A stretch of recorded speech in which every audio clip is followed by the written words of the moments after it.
Hello बच्चों, हम study कर रहे हैं क्लास 11th बायोलॉजी एनसीईआरटी का चैप्टर नंबर 4 जिसकी हेडिंग है एनिमल किंगडम। तो वीडियो को स्टार्ट करने से पहले मैं आपको कुछ बेसिक बातें बता देती हूँ ताकि ये टॉपिक जो है वो आपको इजीली समझ में आ जाए।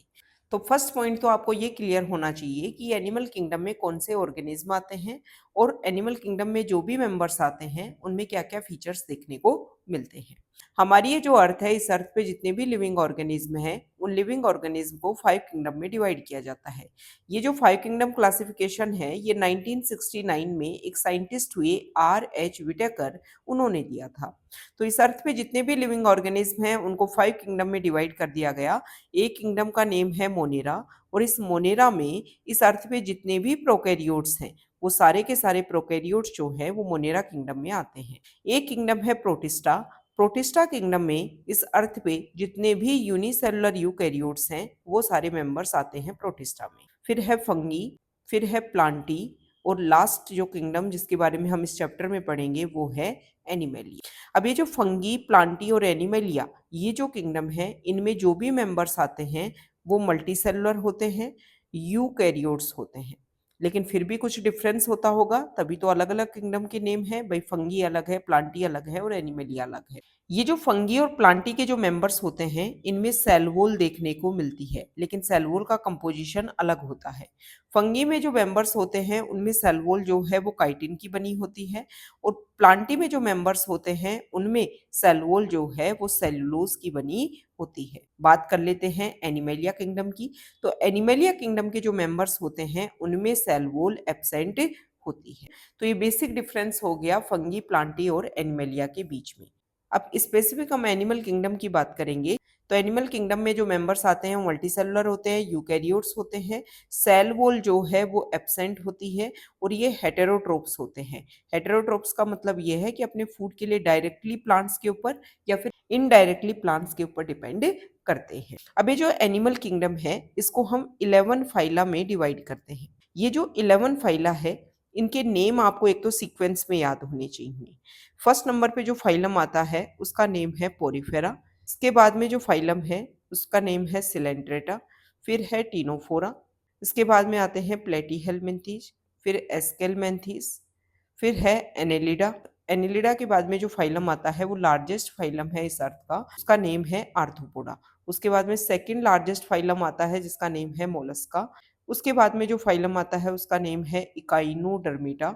फिर है हेमीकॉर्डेटा और फिर लास्ट 11 नंबर का जो फाइलम है वो है कोर्डेटा, जिसके मेंबर्स हम हैं, मतलब मैमल्स जो हैं वो भी कोर्डेटा में आते हैं।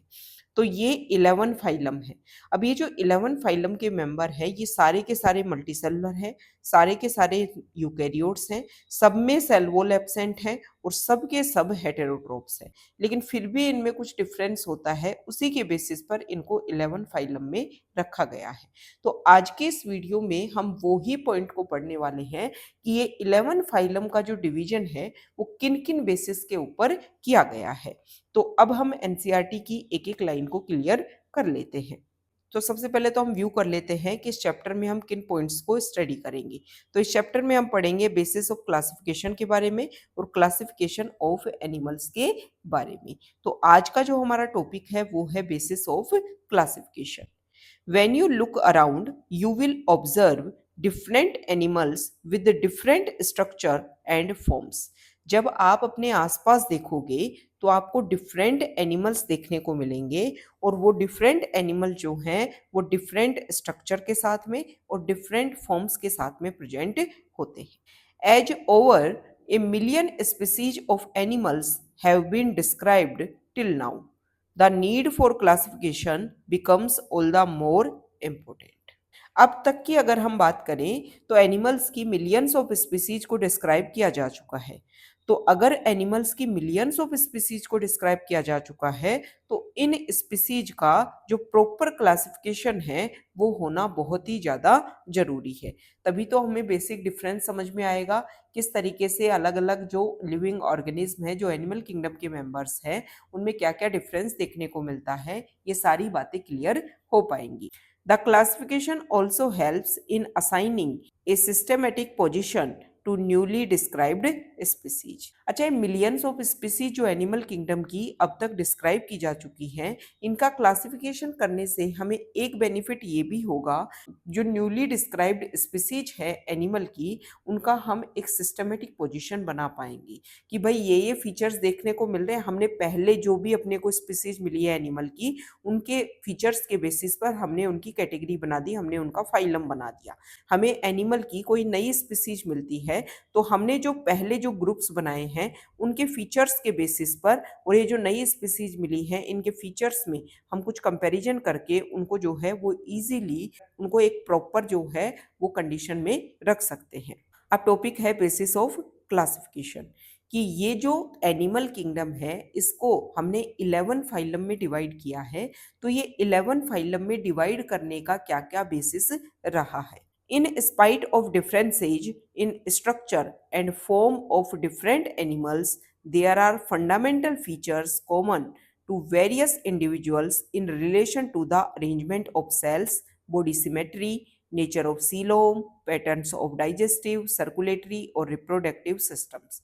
बोला गया है कि जितने भी एनिमल्स हैं, जितने भी डिफरेंट टाइप के डिफरेंट स्ट्रक्चर के एनिमल्स हैं, भले ही उनमें डिफरेंसेज हो, लेकिन उन सब में एक कॉमन फंडामेंटल जो है वो सिमिलरिटी देखने को मिलती है। हम बात करें कि किस किस लेवल पर सिमिलरिटी देखने को मिलती है, तो अरेंजमेंट ऑफ सेल्स के लेवल पे, बॉडी सिमेट्री के लेवल पे, नेचर ऑफ सीलोम के बेसिस पे, डाइजेस्टिव सिस्टम, सर्कुलेटरी सिस्टम और रिप्रोडक्टिव सिस्टम जो है उसके पैटर्न के बेसिस पे। These features are used as the basis of animal classification and some of them are discussed here। ये जो फीचर्स हैं जिनको हम यूज करते हैं एनिमल क्लासिफिकेशन में, इनमें से कुछ के बारे में यहाँ पर डिस्कस किया गया है। देखो, समझाने का मतलब ये है कि एनिमल किंगडम के जो मेंबर्स हैं उनमें कुछ बेसिक सिमिलरिटी है।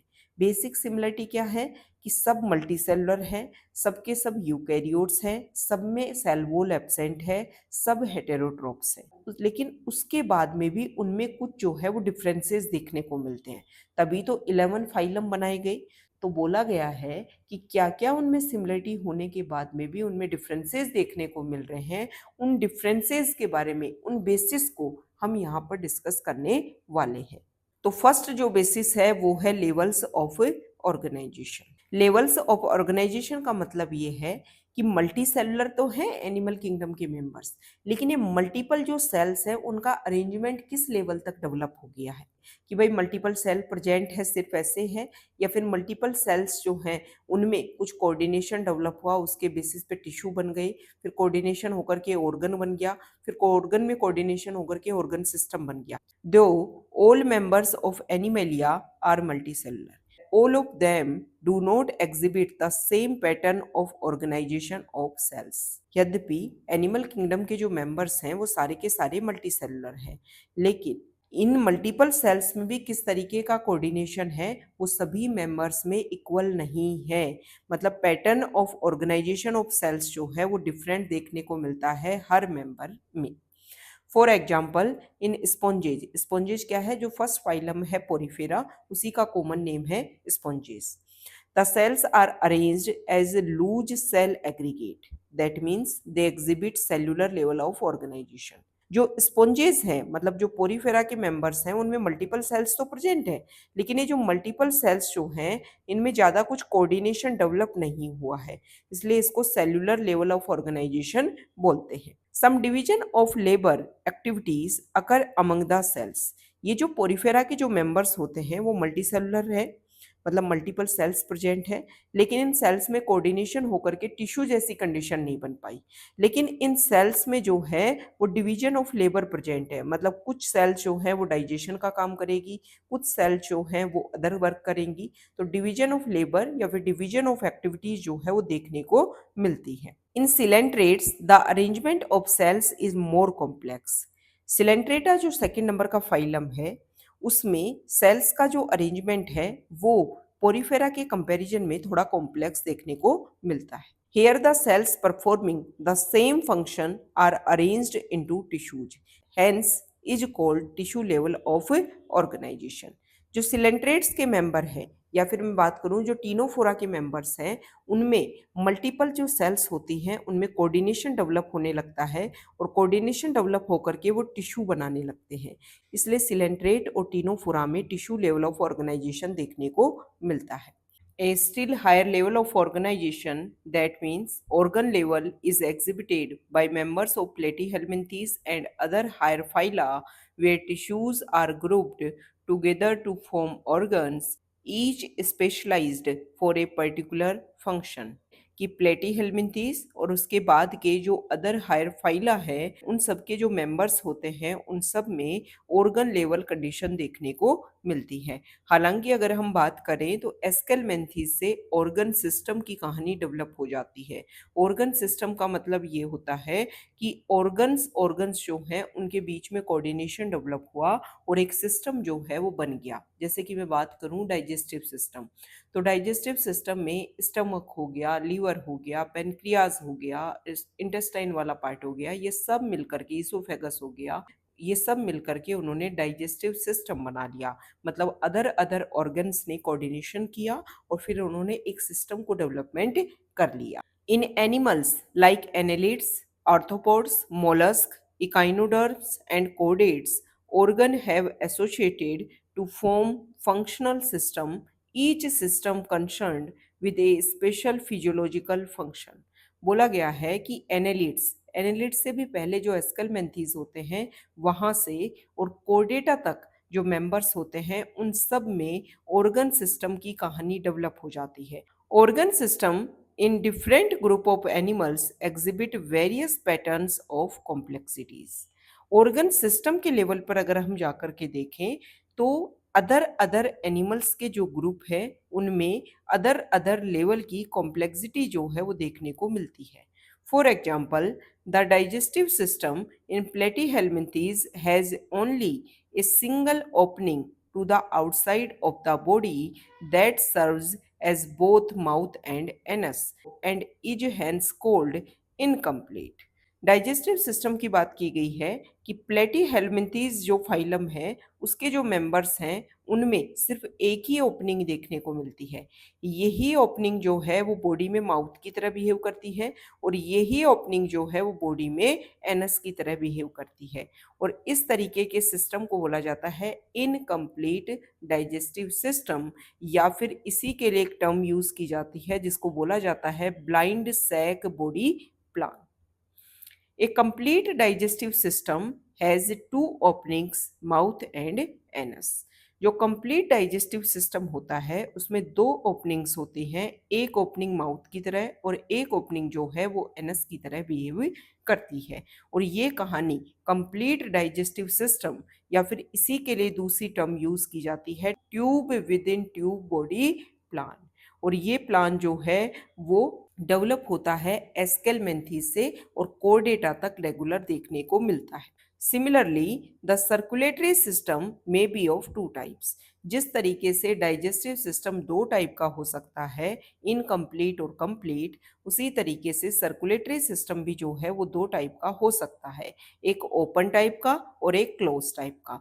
ओपन टाइप का मतलब ये है कि अगर बॉडी के सेल, टिश्यू, ऑर्गन ये सब जो है वो डायरेक्टली ब्लड के कांटेक्ट में आ जाएं तो इसको बोलते हैं open type of circulatory system. और अगर बॉडी के पार्ट्स जो हैं वो डायरेक्टली ब्लड के कांटेक्ट में ना आए, सिंपल डिफ्यूजन के थ्रू जो है वो ब्लड से चीज़ें निकलें और बॉडी के पार्ट्स के पास में जाएं और बॉडी के पार्ट्स से जो भी चीज़ें निकले वो भी सिंपल डिफ्यूजन के थ्रू जो है वो ब्लड में जाएं, इसको बोलते हैं क्लोज सिस्टम।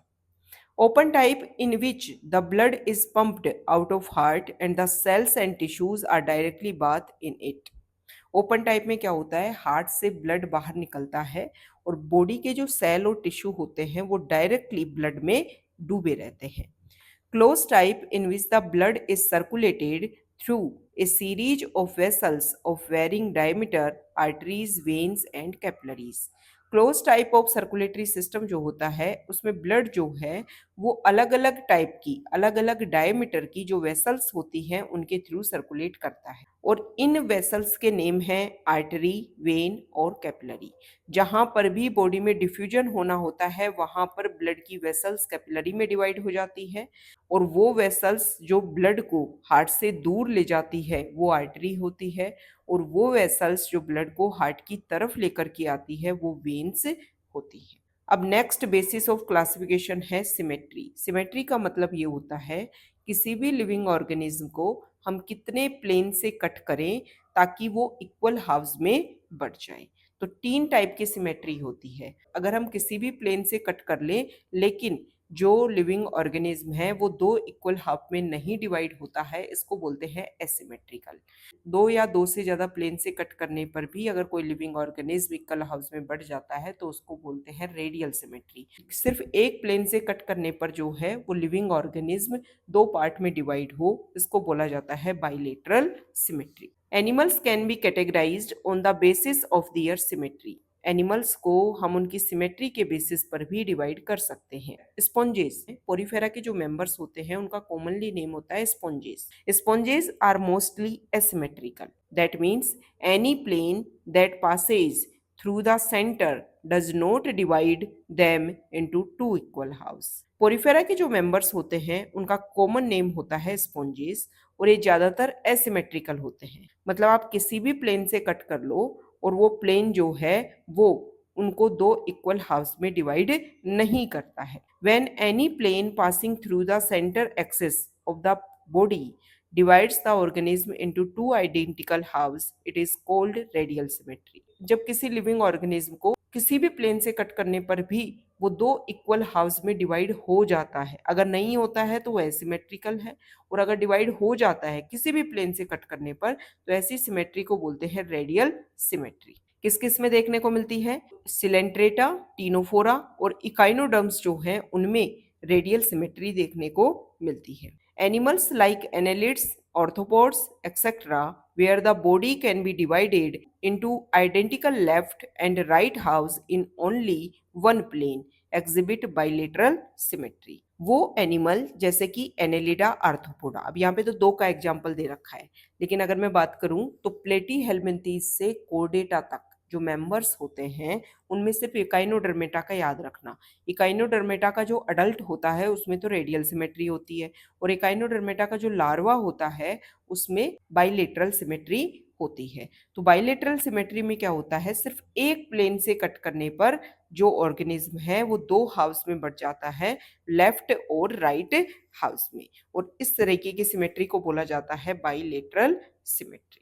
तो ये हमने एनिमल किंगडम का जो पार्ट है बेसिस ऑफ क्लासिफिकेशन उनके कुछ पॉइंट्स को कवर किया है। नेक्स्ट वीडियो में हम बेसिस ऑफ क्लासिफिकेशन के जो भी पार्ट बचे हुए हैं उनको डिस्कस कर लेंगे।